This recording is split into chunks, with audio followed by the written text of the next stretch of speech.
Dear student, आज हम BPSC से 50 इम्पोर्टेंट क्वेश्चन लेके आ रहे हैं जो हर बार बीपीएससी एग्ज़ाम में पूछे जाते हैं।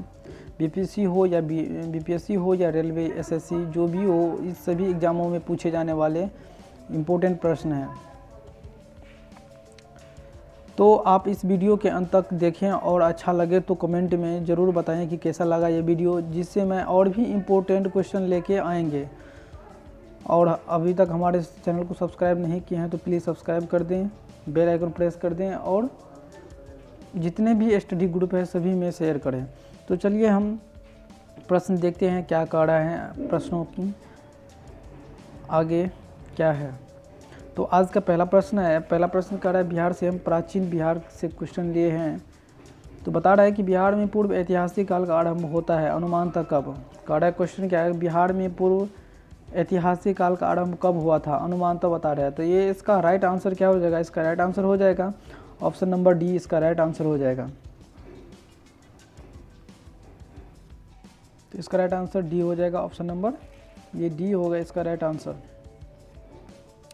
कह रहा है क्या कि बिहार में पूर्व ऐतिहासिक काल का आरंभ होता है, अनुमानतः बता रहा है। तो अनुमानतः जो है ये 40,000 ईसा पूर्व यह अनुमानतः माना गया है बिहार का पूर्व ऐतिहासिक काल। तो चलते हैं अगला प्रश्न क्या है, अगला प्रश्न देखते हैं। प्रश्न संख्या दूसरा देखते हैं। दूसरा क्या कर रहा है, निम्न में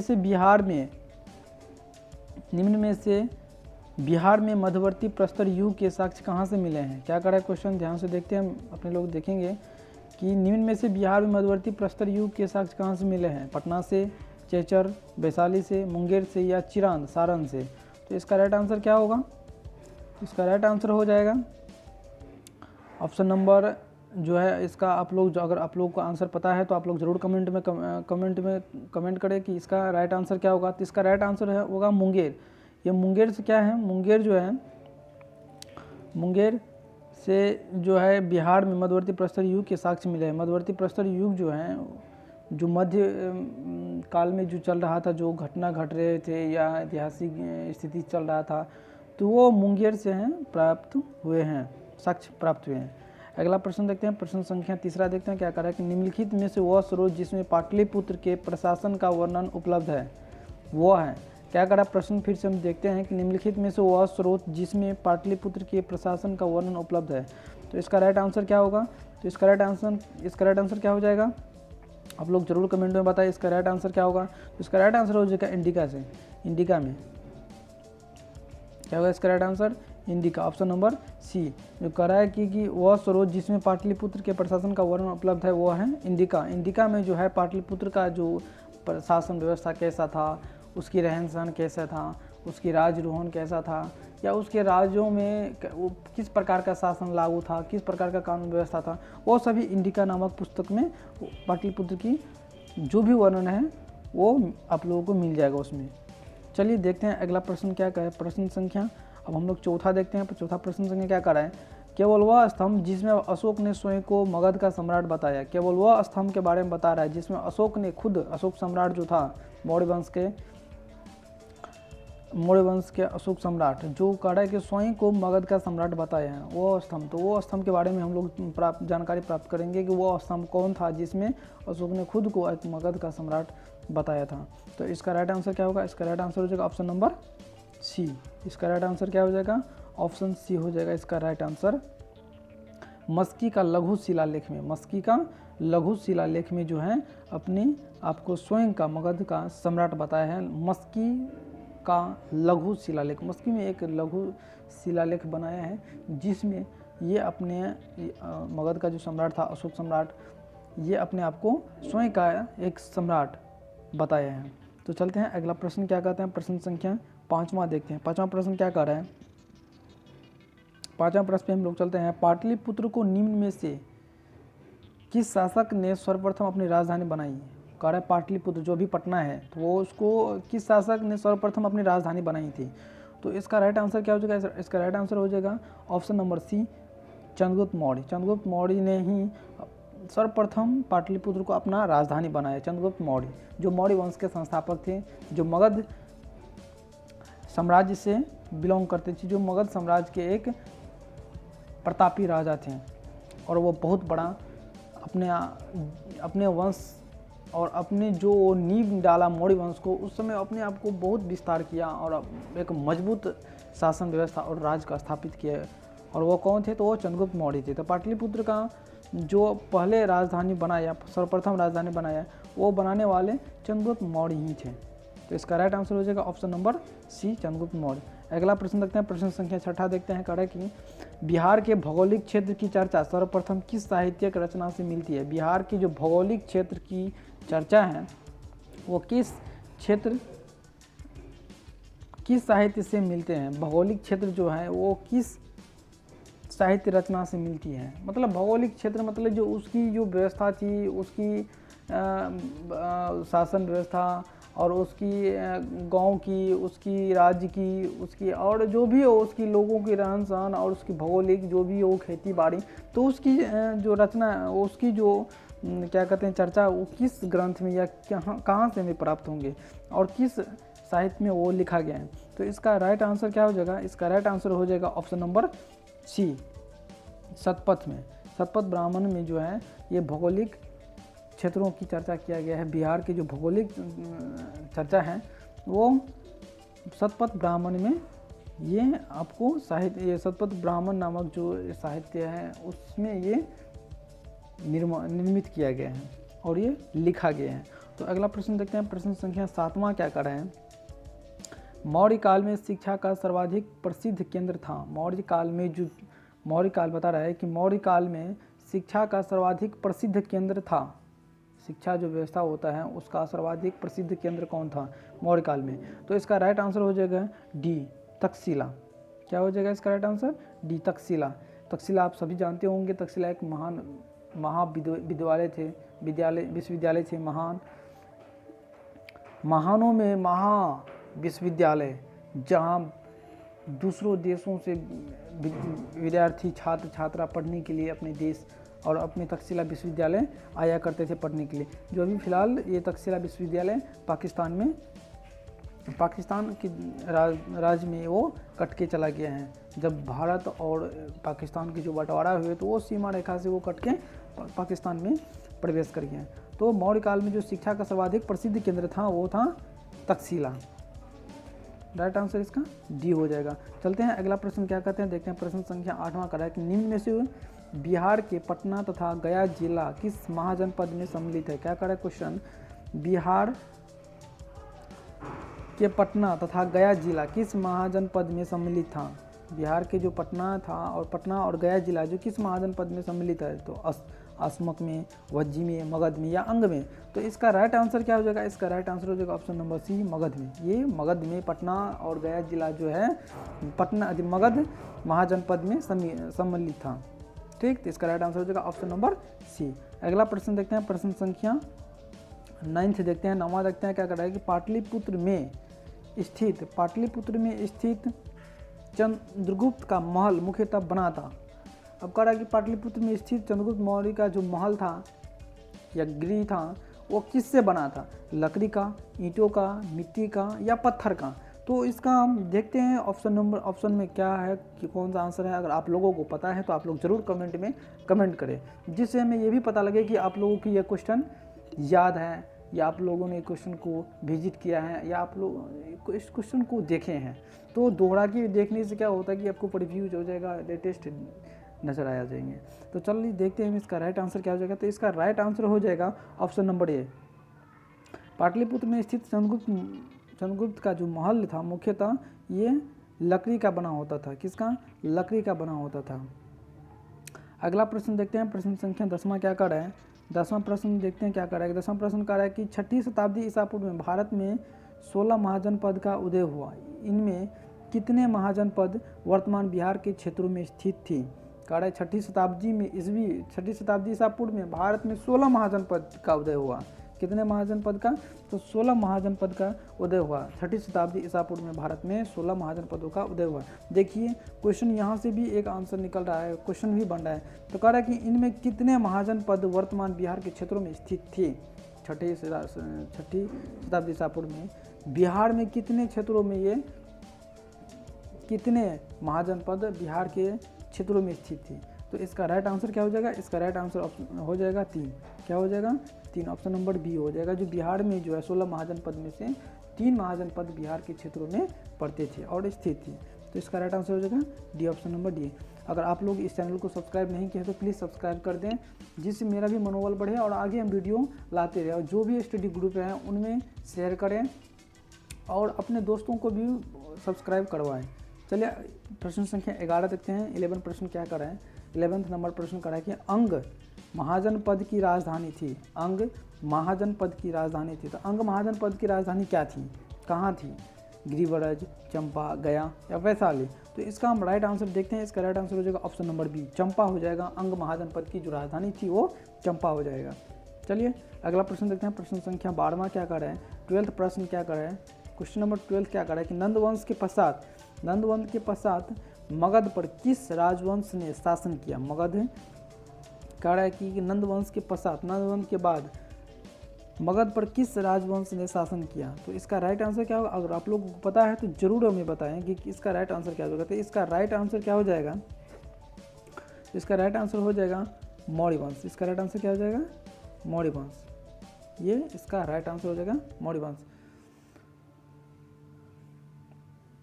अगला प्रश्न देखते हैं। प्रश्न संख्या 13 क्या कर रहे हैं, पाटलिपुत्र के संस्थापक थे। पाटलिपुत्र के संस्थापक कौन थे? अब ये बता रहा है कि पाटलिपुत्र के संस्थापक कौन थे। तो पाटलिपुत्र के संस्थापक कौन थे? अगर आप लोगों को पता है तो ज़रूर कमेंट करें, नहीं पता है तो हम आपको बता देंगे। और आप लोग इस क्वेश्चन को अगर देखे होंगे, पढ़े होंगे, तो फिर से देखने से क्या हमें जा रहा है, कोई पैसा लग रहा है, कोई रुपया लग रहा है? नहीं, बस हमें प्रिव्यूज हो जाएगा, रिवाइज हो जाएंगे। तो पाटलिपुत्र के संस्थापक थे अशोक, बता रहा है, महाजनपद, उदय, बिंबिसार। तो इसका राइट आंसर क्या हो जाएगा, इसका राइट आंसर हो जाएगा उदय। उदय जो है पाटलिपुत्र के संस्थापक थे। पाटलिपुत्र जो था अभी जो पटना का रहे हैं, तो उसका संस्थापक कौन था? उदय था। उदय ने ही पाटलिपुत्र का स्थापना किया था। चलिए इस अगला प्रश्न देखते हैं। प्रश्न संख्या 14वां प्रश्न देखते हैं। 14 नंबर क्वेश्चन देखते हैं। क्वेश्चन क्या कर रहे हैं, क्वेश्चन क्या कर रहे हैं कि प्रसिद्ध बौद्ध सारिपुत्र का जन्म कहाँ हुआ था? प्रसिद्ध बौद्ध सारिपुत्र का जन्म कहाँ हुआ था? तो इसका जन्म कहाँ हुआ था? अगर आप लोगों को पता है तो ज़रूर बताएं, नहीं तो हम बता रहे हैं। तो प्रसिद्ध बौद्ध सारिपुत्र का जन्म हुआ था। इसका राइट आंसर हो जाएगा ऑप्शन नंबर सी, नालंदा में। कहाँ हुआ था? नालंदा में। सारिपुत्र का जन्म कहाँ हुआ था? नालंदा में हुआ था। अगला प्रश्न देखते हैं। प्रश्न संख्या 15वां देखते हैं। 15 नंबर प्रश्न देखते हैं। निम्नलिखित में किस नगर से महात्मा बुद्ध का घनिष्ठ संबंध रहा है? क्वेश्चन क्या कर रहे हैं, निम्नलिखित में किस नगर से महात्मा बुद्ध का घनिष्ठ संबंध रहा है? तो इसका राइट आंसर क्या हो जाएगा, इसका राइट आंसर हो जाएगा डी, ऑप्शन नंबर डी, उपयुक्त में से सभी। उपयुक्त में से सभी, इसका राइट आंसर क्या हो जाएगा, उपयुक्त में से सभी। राजगीर से, वैशाली से और बोध गया से, इनमें से सभी से जो है महात्मा बुद्ध, गौतम बुद्ध का घनिष्ठ संबंध रहा है। इसका राइट आंसर क्या हो जाएगा, उपयुक्त में सभी। चलिए क्वेश्चन नंबर देखते हैं 16 नंबर क्वेश्चन क्या हो गया, टाइपिंग करने में थोड़ा प्रॉब्लम हो गया, इसलिए 16 नंबर क्वेश्चन हम आप लोगों को पीछे करा दूंगा, ठीक। तो हम देखते हैं 17 नंबर क्वेश्चन क्या कर रहे हैं। वेद के किस ग्रंथ में बिहार के विदेह राज्य में आर्यों के आगमन तथा निवास का साक्ष्य विवरण मिलता है? वेद के किस ग्रंथ में बिहार में जो विदेह राज्य में आर्यों के जो आगमन तथा निवास किया, तो उसका साक्ष्य विवरण कहाँ मिलता है, किस ग्रंथ में मिलता है या कहाँ से मिलेगा? तो हम देखते हैं इसका राइट आंसर क्या हो जाएगा। तो इसका राइट आंसर हो जाएगा 17 नंबर क्वेश्चन का राइट आंसर होगा शतपथ ब्राह्मण। शतपथ ब्राह्मण में जो है जो बताया है कि बिहार के विदेह राज्य में जो आर्यों का आगमन हुआ या निवास किया, तो उसका साक्ष्य विवरण जो हमें शतपथ ब्राह्मण से प्राप्त होंगे। इसका राइट आंसर हो जाएगा ऑप्शन नंबर बी। अगला प्रश्न देखते हैं, प्रश्न संख्या 18वां प्रश्न देखते हैं। प्रथम मगध साम्राज्य का उत्कर्ष किस शताब्दी में हुआ था? क्वेश्चन क्या कर रहा है कि प्रथम मगध साम्राज्य का उत्कर्ष किस शताब्दी में हुआ था? तो इसका राइट आंसर हो जाएगा ऑप्शन नंबर डी, ईसा पूर्व 6ठी शताब्दी में। ईसा पूर्व 6ठी शताब्दी में जो है मगध साम्राज्य का उत्कर्ष हुआ था। तो अगला प्रश्न देखते हैं, प्रश्न संख्या 19 देखते हैं। 19वां प्रश्न क्या कर रहा है कि मूल रूप से विहार शब्द का अर्थ क्या है? मूल रूप से विहार शब्द का अर्थ क्या है? तो इसका राइट आंसर क्या हो जाएगा? इसका राइट आंसर हो जाएगा ऑप्शन नंबर सी, बौद्ध मठ। विहार का अर्थ होता है विहार, बिहार नहीं, विहार का अर्थ होता है, बिहार शब्द का अर्थ होता है बौद्ध मठ, जहाँ बौद्धों की निवास स्थान जहाँ बौद्ध अपना संगति या अपने बौद्ध धर्म से जितने अनुयायी थे, बौद्ध धर्म से रिलेटेड जितने अनुयायी थे, वो जहाँ एक स्थान पे अपना निवास करते थे उन्हीं को विहार कहा जाता है या उन्हीं को बौद्ध मठ कहा जाता है। चलिए अगला प्रश्न देखते हैं। प्रश्न संख्या 20 क्या कर रहा है। 20 प्रश्न कर रहा है कि बिंबिसार एवं अजातशत्रु किस वंश के थे। बिंबिसार एवं अजातशत्रु किस वंश के थे। तो इसका राइट आंसर क्या हो जाएगा। इसका right answer option number A, Haryanka वंश। क्या हो जाएगा, हर्यक वंश जो है ये ऑप्शन नंबर ए जो है इसका राइट आंसर हो जाएगा, ऑप्शन नंबर ए। कह रहा बिंबिसार एवं अजातशत्रु किस वंश के थे, तो ये हर्यक वंश के थे। कौन वंश से, हर्यक वंश से, ऑप्शन नंबर ए। अगला प्रश्न देखते हैं। प्रश्न संख्या 21वां कह रहा निम्नलिखित में से मगध का कौन सा राजा सिकंदर महान का समकालीन था। निम्नलिखित में से मगध का कौन सा राजा सिकंदर महान का समकालीन थे। तो इसका राइट आंसर क्या हो जाएगा। इसका राइट आंसर ऑप्शन नंबर ए, धनानंद। क्या हो जाएगा, धनानंद। इसका राइट आंसर धनानंद हो जाएगा कि मगध का कौन सा राजा सिकंदर महान का समकालीन थे। जिस समय सिकंदर महान जो अपने भारत आया उस समय मगध साम्राज्य का जो राजा था उस समय धनानंद थे। चलिए अगला प्रश्न देखते हैं। प्रश्न संख्या 22वां क्या कह रहा है कि गुप्त साम्राज्य की राजधानी निम्न में से कौन थी। गुप्त साम्राज्य की राजधानी निम्न में से कौन सी थी। अब गुप्त साम्राज्य की जो राजधानी थी वो कहाँ थे। तो इसका राइट आंसर हो जाएगा ऑप्शन नंबर बी, पाटलिपुत्र। क्या हो जाएगा इसका आंसर, पाटलिपुत्र। पाटलिपुत्र में जो है गुप्त साम्राज्य की राजधानी पाटलिपुत्र थी। अगला देखते हैं। प्रश्न संख्या 23वां देखते हैं। 23 मौर्य साम्राज्य का संस्थापक था। अब मौर्य साम्राज्य का संस्थापक कौन था। मौर्य साम्राज्य का संस्थापक के बारे में पूछ रहे थे। मौर्य साम्राज्य ये सभी आप लोग जानते होंगे। तो मौर्य साम्राज्य का संस्थापक जो है चंद्रगुप्त मौर्य थे। मौर्य साम्राज्य के संस्थापक चंद्रगुप्त मौर्य थे। अगला प्रश्न देखते हैं। प्रश्न संख्या 24वां कह रहा है 24 क्या कह रहा है कि निम्न में से किसके द्वारा विश्व का पहला गणतंत्र वैशाली में स्थापित किया गया था। क्वेश्चन क्या कर रहा है कि निम्न में से किसके द्वारा विश्व का पहला गणतंत्र वैशाली में स्थापित किया गया था। तो इसका राइट आंसर क्या हो जाएगा। इसका राइट आंसर हो जाएगा option number B, Licchavi. Licchavi जो है विश्व का पहला गणतंत्र वैशाली, विश्व का पहला जो है पहला गणतंत्र क्या कर रहे हैं किसके द्वारा विश्व का पहला गणतंत्र वैशाली में स्थापित किया गया था। ये लिच्छवी द्वारा स्थापित किया गया था। अगला प्रश्न देखते हैं। प्रश्न संख्या 25 कह रहा है कि बिहार के किस स्थान से मौर्य काल में बने जैन तीर्थकारों की प्रतिमा प्राप्त हुई। क्या कह रहे हैं कि बिहार के किस स्थान से मौर्य कालों में बने जैन तीर्थकारों प्रतिमा बनाई प्राप्त हुई है। तो इसका राइट आंसर क्या हो जाएगा। तो इसका राइट आंसर हो जाएगा ऑप्शन नंबर ए। इसका राइट आंसर क्या हो जाएगा ऑप्शन नंबर ए, लोहानी पटना से। लोहानीपुर पटना से जो है बिहार के किस कह के बिहार में जो कि कौन सा स्थान से मौर्य काल बने जैन तीर्थकारों की प्रतिमा है। तो ये लोहानीपुर से जो है जैन तीर्थकारों की प्रतिमा प्राप्त हुई है। चलिए अगला प्रश्न देखते हैं। प्रश्न संख्या 26 देखते हैं। क्या कह रहे हैं, अशोक का धम था। अशोक का धम था, तो अशोक का धम क्या था।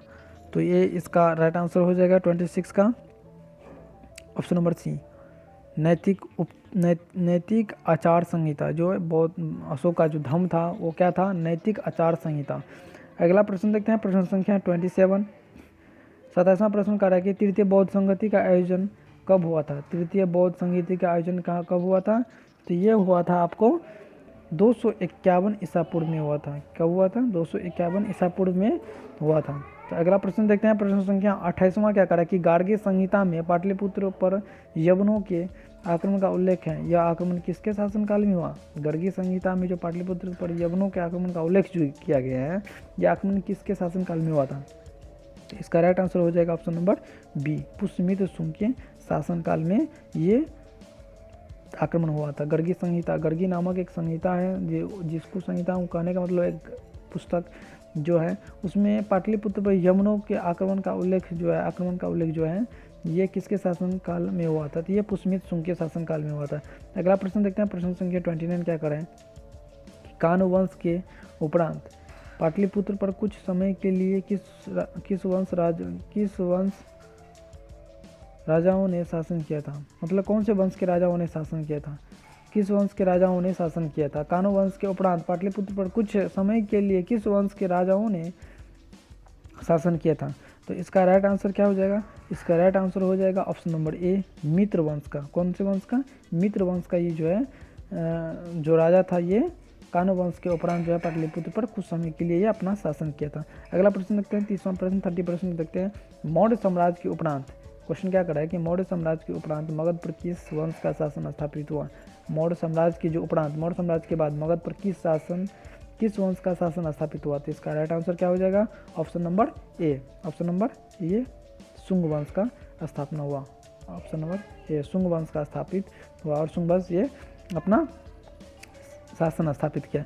प्रश्न संख्या देखते हैं 31, 31वां प्रश्न का है कि चंद्रगुप्त प्रथम का राज्याभिषेक कहाँ हुआ था। चंद्रगुप्त प्रथम का राज्याभिषेक कहाँ हुआ था। तो इसका राइट आंसर क्या हो जाएगा, इसका राइट आंसर हो जाएगा option number C, Pataliputra. Pataliputra Chandragupta प्रथम का जो राज्याभिषेक हुआ था, जब वो राजा बना था, तो उसका राज्याभिषेक होता है, जैसे कि अभी प्रधानमंत्री बनते हैं तो उसका शपथ ग्रहण होता है और वो अपना शपथ लेता है। तो ऐसे ही राज्याभिषेक होता था पहले कि उसको राज्याभिषेक किया जाता था।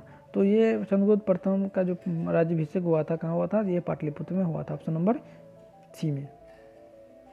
चलिए अगला प्रश्न देखते हैं, प्रश्न संख्या 32, 32वां प्रश्न कर रहा है कि चंद्रगुप्त के पाटलिपुत्र में राज्याभिषेक और गुप्त वंश की स्थापना किस वर्ष हुई थी।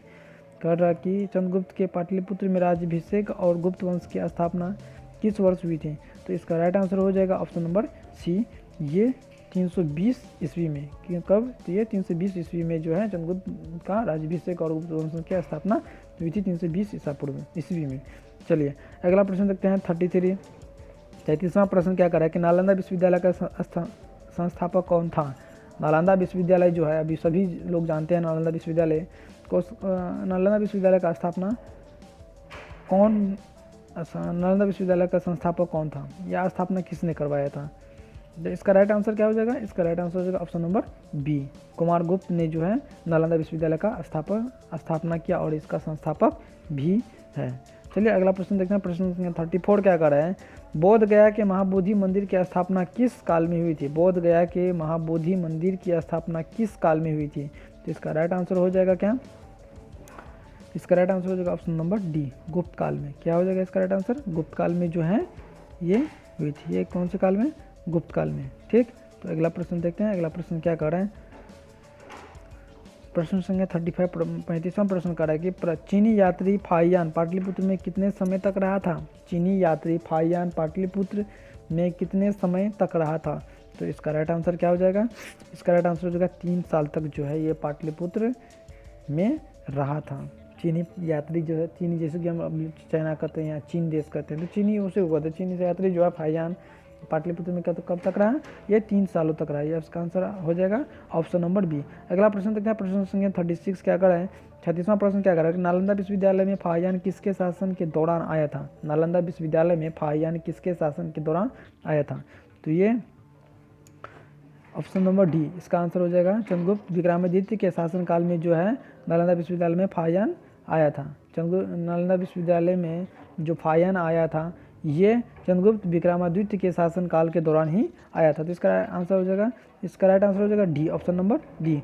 चलिए अगला प्रश्न देखते हैं, प्रश्न संख्या 37वां क्या कर रहा है, 37 क्या कर रहा है कि बिहार में 7.5 फीट ऊंची बुद्धदेव की एक पीतल की मूर्ति निम्न में से कहाँ प्राप्त हुई है।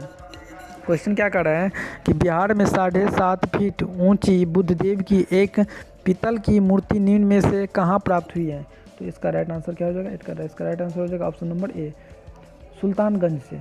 सुल्तानगंज से जो है 7.5 फीट की ऊंची बुद्ध देव की पीतल की मूर्ति प्राप्त हुई है सुल्तानगंज से। तो इसका राइट आंसर हो जाएगा ऑप्शन नंबर ए। अगला प्रश्न देखते हैं, प्रश्न संख्या 38 क्या करा है, 38वां प्रश्न करा है कि हर्षवर्धन की मृत्यु के बाद मगध के अंतर्गत एक विस्तृत साम्राज्य स्थापित करने वाला प्रथम शासक कौन था। क्वेश्चन क्या करा है कि हर्षवर्धन की मृत्यु के बाद मगध के अंतर्गत एक विस्तृत साम्राज्य स्थापित करने वाला प्रथम शासक कौन था। तो इसका राइट आंसर क्या हो जाएगा, तो इसका राइट आंसर हो जाएगा option number C, Aditya Sen ने ही जो है हर्षवर्धन की मृत्यु के बाद मगध के अंतर्गत एक विस्तृत साम्राज्य का स्थापित करने वाला शासक था आदित्य सेन। अगला प्रश्न देखते हैं, प्रश्न संख्या 39 करते हैं, 39वां प्रश्न का है कि हर्षवर्धन ने मगध के क्षेत्र में किसे अपना प्रतिनिधि बनाया था। कह रहा है कि हर्षवर्धन ने मगध के क्षेत्र में किसे अपना प्रतिनिधि बनाया था। तो इसका राइट आंसर हो जाएगा ऑप्शन नंबर बी, माधवगुप्त को जो है अपने क्षेत्र का प्रतिनिधि बनाया था। चलिए अगला प्रश्न देखते हैं, प्रश्न संख्या 40वां क्या कर रहे हैं। अगर अभी तक आप लोग इस चैनल को सब्सक्राइब नहीं किए हैं तो प्लीज़ सब्सक्राइब कर दें दोस्तों। इससे क्या होगा कि आप लोगों को नए वीडियो डालो तो आप लोगों को नोटिफिकेशन मिल जाए, जिससे आप लोग आगे भी वीडियो देख सकों। और जितने भी स्टडी ग्रुप हैं, जो भी हो, अपने दोस्त यार सभी को ये सेंड कर दें और सभी को सब्सक्राइब करने के लिए बता दें। चलिए अगला प्रश्न संख्या 40वां क्या कर रहे हैं कि कांस्य की मूर्तियों का निर्माण एक उन्नत शैली का विकास बिहार में किस काल में हुआ था। कह रहा है कि कांस्य की मूर्तियों का निर्माण एक उन्नत शैली का विकास बिहार में किस काल में हुआ था। तो इसका राइट आंसर हो जाएगा ऑप्शन नंबर बी, पाल युग के काल में जो है कांस्य की मूर्तियों का निर्माण का उन्नत शैली का विकास हुआ था बिहार में पाल युग के समय में। तो इसका राइट आंसर हो जाएगा ऑप्शन नंबर बी। चलिए अगला प्रश्न देखते हैं। प्रश्न संख्या 41वां कह रहा है कि पाल कालीन चित्रकला का भित्ति चित्र रूप कहाँ से प्राप्त हुआ। पालकालीन चित्रकला का भित्ति चित्र रूप कहाँ से प्राप्त हुआ। देखिए जितने भी क्वेश्चन करा रहे हैं सभी इम्पोर्टेंट है और ये सभी पूछे गए प्रश्न है। एक भी ये आप लोग कहते हो कि अपने से बनाया हुआ है, अपने से मैंने नहीं बनाया। अपने से बनाने का मतलब हुआ कि आप लोग ये डॉट करेंगे इसका क्या होगा ऑप्शन, इसका ऑप्शन गलत होगा, इसका नहीं भाइयों हम आप लोग बता देते हैं कि जितने भी क्वेश्चन हम करा रहे हैं, जितने भी 50 क्वेश्चन लेके आए हैं, सभी ये क्वेश्चन पूछे गए प्रश्न है जो 1992 से लेकर अभी तक 2020 तक जितने भी एग्ज़ाम हुए हैं सभी एग्ज़ाम में पूछे गए ये प्रश्न है, जो एक क्वेश्चन एक नहीं दो बार, दो नहीं तीन बार पूछे गए हैं। और ये प्रश्न अति इम्पोर्टेंट है, जो प्राचीन बिहार से रिलेटेड क्वेश्चन है। ये जरूरी नहीं है कि बिहार के ही एग्ज़ाम होंगे तो उसमें पूछेंगे, और भी जितने भी अदर एग्ज़ाम होते हैं कंपटीशन एग्ज़ाम सभी में पूछे जाते हैं। तो कह रहा क्वेश्चन क्या है कि पालकालीन चित्रकला का भित्ति चित्र रूप कहाँ से प्राप्त हुआ है। तो इसका राइट आंसर क्या हो जाएगा ऑप्शन नंबर बी, नालंदा से प्राप्त हुआ है। भित्ति चित्र रूप जो है नालंदा से प्राप्त हुआ है। इसका answer right answer option number B हो जाएगा। क्वेश्चन देखते हैं। क्वेश्चन नंबर 42 42वां प्रश्न देखते हैं। निम्न में से विक्रमशिला विश्वविद्यालय का संस्थापक कौन था। क्वेश्चन 42वां क्या कर रहा है, निम्न में से विक्रमशिला विश्वविद्यालय का संस्थापक कौन था। तो इसका राइट आंसर हो जाएगा option number C, Dharmapal. Vikramshila विश्वविद्यालय का संस्थापक था धर्मपाल। चलिए पाल वंश का संस्थापक धर्मपाल। चलिए अगला देखते हैं क्वेश्चन 43 देखते हैं। 43वां प्रश्न क्या कर रहा है कि निम्न में से पाल वंश का संस्थापक कौन था। निम्न में से पाल वंश का संस्थापक कौन था। 43वां प्रश्न क्या रहा है, निम्न में से पाल वंश का संस्थापक कौन था। तो इस क्वेश्चन का राइट आंसर हो जाएगा ऑप्शन नंबर ए, गोपाल। क्या हो जाएगा, गोपाल। चलिए अगला प्रश्न देखते हैं। प्रश्न संख्या 44वां देखते हैं क्या कर रहा है कि ह्वेन-सांग ने पाटलिपुत्र की यात्रा किस वर्ष में किया था। क्या कर रहा है क्वेश्चन कि ह्वेन-सांग ने पाटलिपुत्र की यात्रा किस वर्ष किया था। तो ह्वेन-सांग जो है पाटलिपुत्र की जो यात्रा किया था वो किया था सन 635 ईस्वी में। कितने, सन 635 ईस्वी में जो है ह्वेन-सांग पाटलिपुत्र में आया था। चलिए अगला प्रश्न देखते हैं। प्रश्न संख्या 45वां। चीनी यात्री ह्वेन-सांग ने निम्न में से किस विश्वविद्यालय में अध्ययन किया था। चीनी यात्री ह्वेन-सांग ने निम्न में से किस विश्वविद्यालय में अध्ययन किया था। तो इसका राइट आंसर हो जाएगा option number B, Nalanda. Nalanda में जो है चीनी यात्री ह्वेन-सांग ने अपना अध्ययन किया था और वहाँ पढ़ा था। चलिए अगला प्रश्न देखते हैं। प्रश्न संख्या 46। सेंड्रोकोटस से चंद्रगुप्त मौर्य की पहचान किसने की या किसने करवाई। सेंड्रोकोटस जो था वो चंद्रगुप्त मौर्य की पहचान किसने की या किससे कराए, कौन करवाया। तो इसका राइट आंसर हो जाएगा 46वां क्वेश्चन का option number D, William Jones ने चंद्रगुप्त मौर्य का पहचान सेंड्रोकोटस से करवाया है। यह सेंड्रोकोटस से चंद्रगुप्त मौर्य की पहचान करवाया है। चलिए इसका राइट आंसर हो जाएगा ऑप्शन नंबर डी। चलिए अगला प्रश्न देखते हैं। प्रश्न संख्या 47वां क्या कर रहा है कि बख्तियार खिलजी के आक्रमण के समय कर्नाटक राज्य पर किसका शासन था।